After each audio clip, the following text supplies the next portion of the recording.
This is the image they said we would never see. For a decade, Donald Trump has been the Teflon Don. Impeachments bounced off him. Indictments boosted his poll numbers. Civil judgments were delayed, appealed, and bonded away. He seemed to live in a reality where consequences were for other people. But this morning, Saturday, January 24th, 2026, the Teflon just melted. Breaking news out of New York City has plunged the American presidency into a state of absolute chaos. A New York State Supreme Court justice has just issued an order for the immediate execution of judgment against the Trump Organization. This isn't a threat. This isn't a warning. This is a seizure order.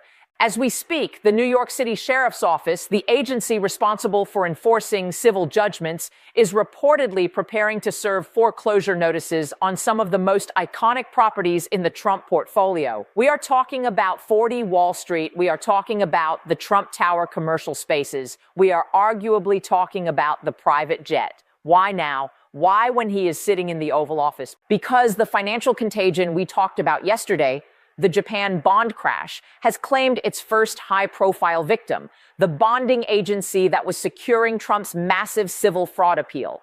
The liquidity crisis in Tokyo caused a margin call in New York. The insurer pulled the bond. Trump, cash-strapped from the campaign and the ongoing legal wars, couldn't replace it in the 24-hour emergency window given by the court. The stay is lifted. The shield is down. For the first time in American history, a sitting president is facing the active liquidation of his private business empire by a hostile state government. The Secret Service is currently in a standoff with local law enforcement regarding access to these buildings. The White House counsel is screaming for the Supreme Court to intervene. And the president is reportedly apoplectic, threatening to federalize the National Guard to protect his property. We are watching the collision of capitalism, the Constitution, and the crash. In this special report, we are going to break down exactly how this happened. We are going to look at the assets on the chopping block. We are going to explain why the Japan shock made this inevitable. And we are going to answer the question, can New York State actually evict the President of the United States from his own tower? Buckle up. History is being written in real time. To understand why the sheriff is moving today, we have to understand the financial plumbing that failed last night.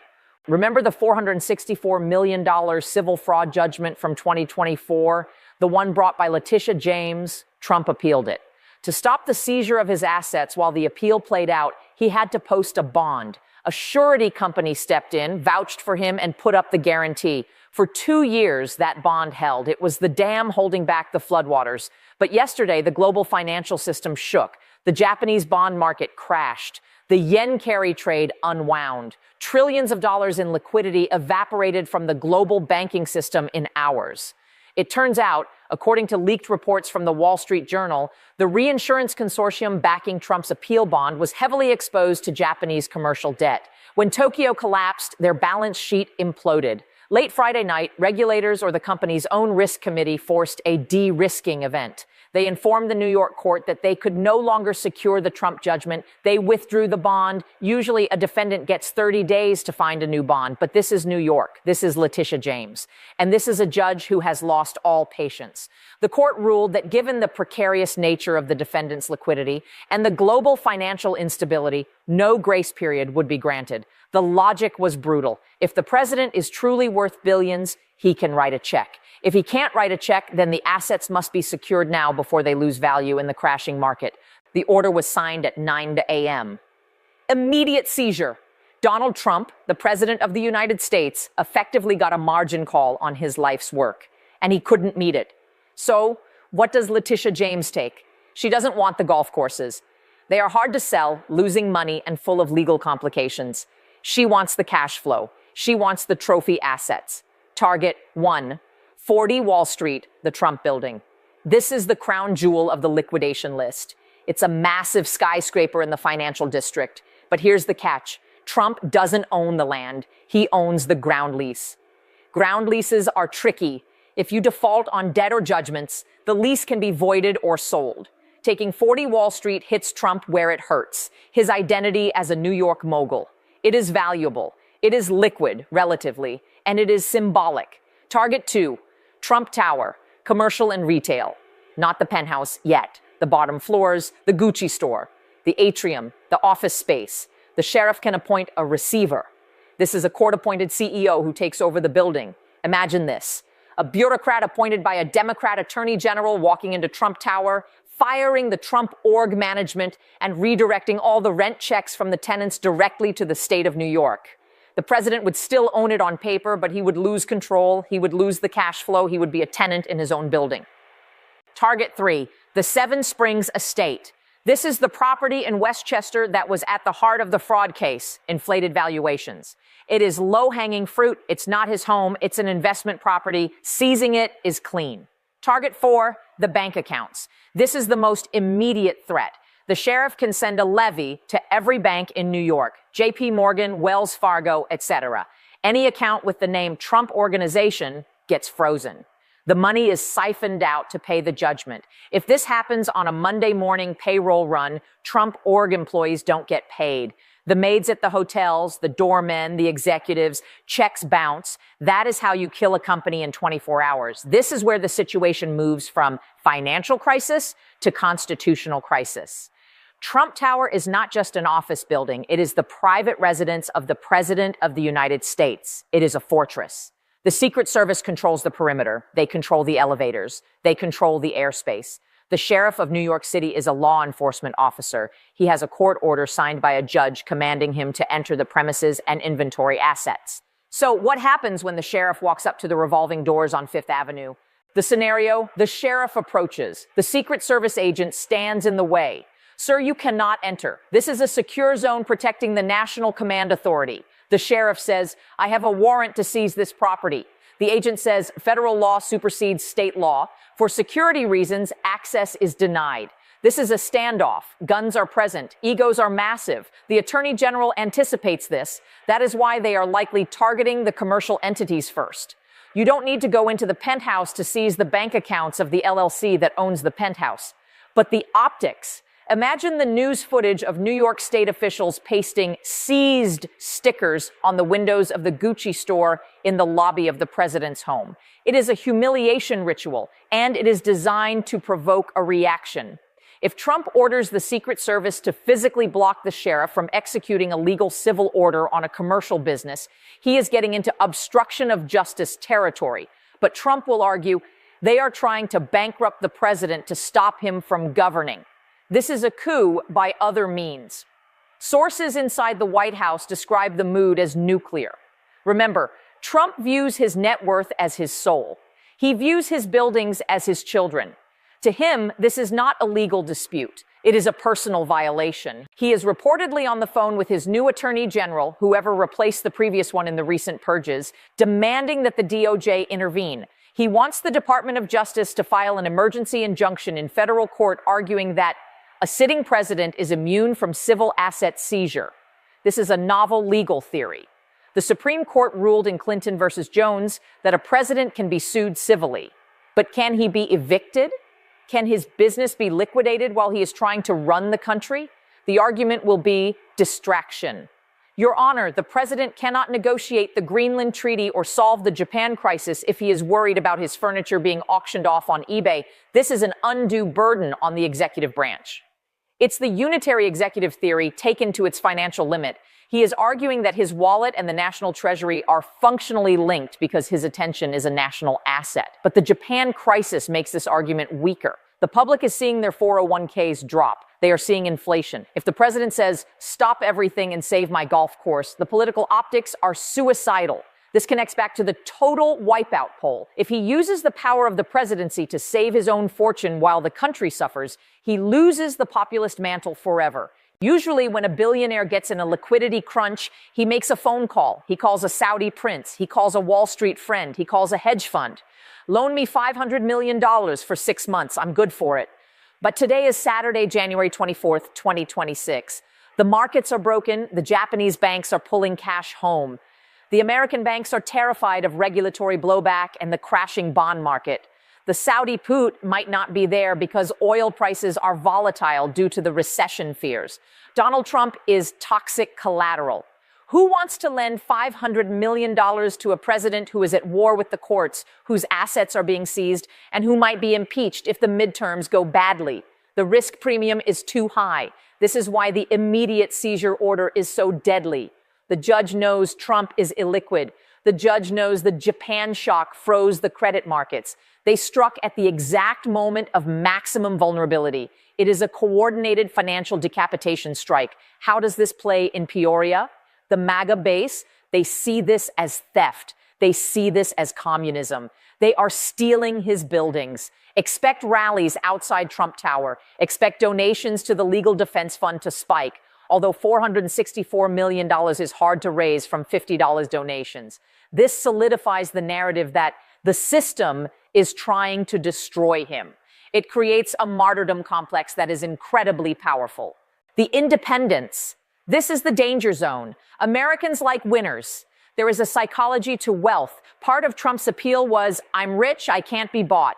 If he is broke, if his buildings are seized, if he is viewed as a deadbeat, the aura of competence shatters.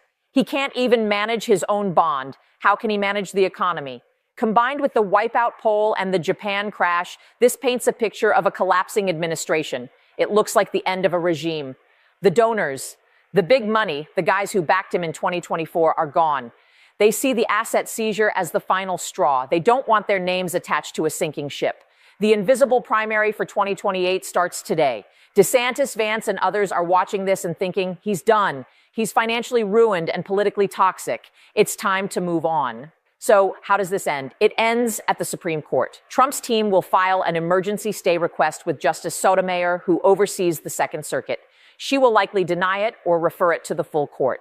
Then the Trump court, the 6-3 conservative majority, has to decide. Do they step in? Do they issue a ruling saying state courts cannot seize the assets of a sitting president? If they do, they look like partisan hacks protecting their patron. The legitimacy of the court, already hanging by a thread, snaps. If they don't, they let the leader of their party be humiliated and potentially bankrupted.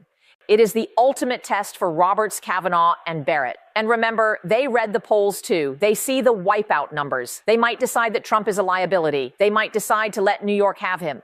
We are witnessing the final act of the Trump business story. Whether he saves the buildings or not, the damage is done. The veil of invincibility is pierced. The billionaire is being treated like a foreclosure victim. As we head into Sunday, watch the feeds. Watch for the receiver to be appointed. Watch for the bank levy notices. Watch for the Truth Social storm. But most importantly, watch the Japanese markets when they open on Sunday night, U.S. time. If the financial crash continues, Trump's personal problems will become the least of our worries. But for one man sitting in the White House watching his name being ripped off the facades of his life's work, this is the apocalypse. Trump's empire is under siege. And this time the walls are actually being breached. Subscribe, stay tuned. The history books are being written this weekend. Let's get technical about what a court-appointed receiver actually does, because this is the specific legal mechanism that will dismantle the Trump org from the inside out. In New York law, under CPLR Article 52, a judge can appoint a receiver to administer the property of a judgment debtor. This isn't just a monitor. This is a replacement for the owner. The receiver has the power to collect rents. All the tenants in 40 Wall Street, the law firms, the businesses, get a letter. Do not pay Trump, pay the receiver. Manage operations. The receiver decides who cleans the floors, who works security, and who gets fired. They can fire the Trump kids if they are on the payroll. Sell the asset. If the cash flow isn't enough to pay the judgment, the receiver can list the building for sale. Imagine the psychological warfare of this. Eric Trump or Don Jr. show up to work at Trump Tower. The receiver, a court-appointed lawyer, likely a Democrat or a neutral institutional figure, calls them into a conference room and says, "Hand over your keys. You are relieved of your duties." They can't call Dad. Dad can't do anything. The receiver answers only to the judge. This is a hostile takeover sanctioned by the state. It turns the Trump organization into a zombie entity that exists solely to pay Letitia James. And because these are private companies, LLCs, the corporate veil piercing that occurred in the fraud trial allows this. The Trump brand becomes a tenant of the state of New York. Here is the other shoe that drops. Real estate is built on debt. Trump has loans on these buildings, hundreds of millions owed to Ladders lenders, Axos Bank, etc. Almost every commercial loan has a covenant or a clause called bad boy guarantees or judgment defaults. It says if you get a massive civil judgment against you that you can't pay, or if your assets are seized, you are technically in default on the mortgage. Even if Trump is current on his monthly mortgage payments, the seizure order itself can trigger a default. If the lenders declare default, they can call the loan. Pay us the full $100 million now. Trump doesn't have it. So the banks foreclose on top of the state, seizing the equity. It becomes a feeding frenzy. The state wants the equity. The bank wants the principal. The asset gets torn apart.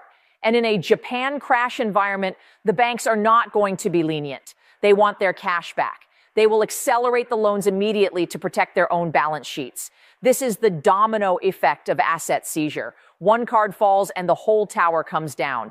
Let's push the scenario to the extreme. The president is losing his mind over this. He is distracted. He is paranoid. He is spending 18 hours a day with lawyers instead of generals. The Japan crisis is melting the global economy, and the president is tweeting about Letitia James. At what point does the cabinet look at this and say he is compromised? He is unable to discharge the powers and duties of his office because of financial duress. The 25th Amendment, it sounds crazy. But if the president tries to order the military to seize the New York Supreme Court, or if he tries to nationalize the banks to save his accounts, that is the moment the cabinet has to act. The asset seizure creates a conflict of interest so massive that it threatens the stability of the executive branch. His personal survival is now at odds with the legal order of the country. This is exactly what the founders feared. This is why the emoluments clause exists. This is why blind trusts exist. Trump refused all of that, and now the bill is due. If the receiver sells 40 Wall Street next week, what is it worth? In 2023, it was valued at maybe $300 million, optimistically. But in 2026, commercial real estate in NYC is already hurting from remote work. Interest rates just spiked because of the Japan crisis. And everyone knows it's a forced sale. It's a fire sale. Vultures like Blackstone or foreign sovereign wealth funds will come in and offer pennies on the dollar. We'll give you $50 million for the lease. The receiver might have to take it. So Trump loses the building, but the sale price doesn't even cover the judgment. He loses the asset and still owes the money. He gets stripped clean and stays in debt. This is the brutality of forced liquidation in a bear market. It destroys equity. The billions Trump claims to have could evaporate into millions or zero once the liquidity discount is applied. What does Putin think when he sees this? What does Xi Jinping think? They see a weak American leader. They see a leader who can't even protect his own house. In authoritarian cultures, power is absolute.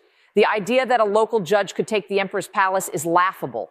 They interpret this as American chaos. Democracy doesn't work. Look at them. They are eating their own president. This emboldens them. It makes the Greenland threats look like bluffs. If he can't stop Letitia James, how is he going to stop the People's Liberation Army?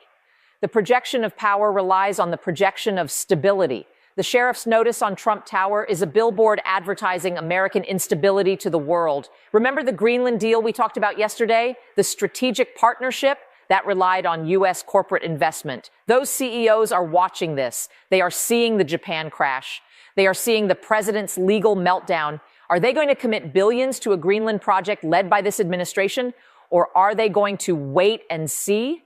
The deal might fall apart because the closer, Trump, is busy fighting off the repo man. The policy agenda freezes when the personal crisis takes over. We are looking at a paralyzed presidency. Let's talk about the penthouse, Trump Tower penthouse. The gold doors, the Louis XIV furniture. It is his sanctuary. It is his image. Even if the sheriff doesn't enter it today, the legal threat hangs over it. Every time he goes to sleep there, he knows it might belong to the state of New York soon. That psychological pressure is immense. For a man who defines himself by winning and ownership, becoming a squatter in his own mind is a fate worse than jail. It explains the rage. It explains the panic. He is fighting for his identity. So, as we wrap up this 5,000-word analysis, or however long we've been ranting, understand the gravity. This isn't just celebrity gossip. This is the stress test of the American Republic. Can the law touch the highest office? Can the system survive the backlash if it does? And can the economy survive the crossfire? We are in uncharted waters. The maps are useless. The sheriff is at the door. the bond market is burning and the president is cornered. History teaches us that cornered leaders are dangerous. Rushed, watch the next move. It won't be a tweet. It will be an executive order or a riot or a resignation. Nothing is off the table anymore.